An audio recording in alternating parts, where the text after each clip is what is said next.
when we get to the end of our life, we've done what really matters to us, to God, to the world that we touch. I was thinking about the big rocks illustration, where when you look at the things that are most important to you, you need to look for the big rocks.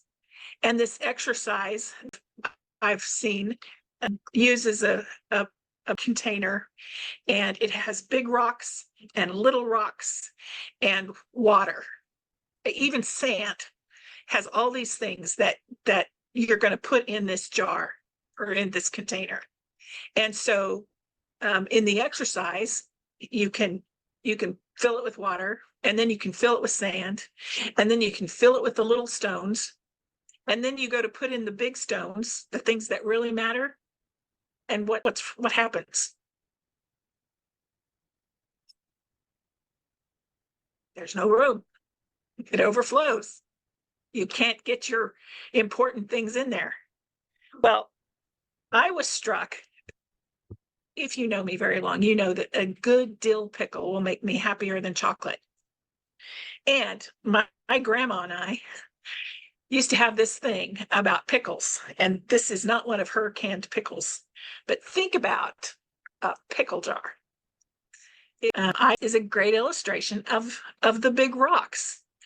If you can a jar of pickles and you put in the brine first, and then all the seasonings, the garlic, the dill, all the things that you put in with that, and then you try to put in your pickles, what happens?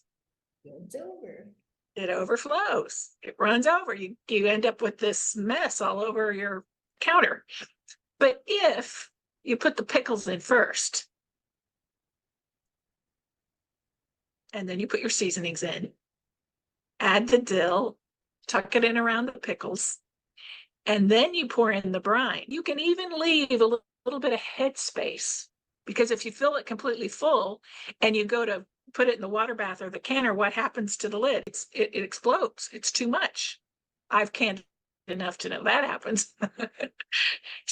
Somebody challenged me to leave a jar of pickles on my desk to remind me I have to put the important things in first, but I would eat the jar of pickles.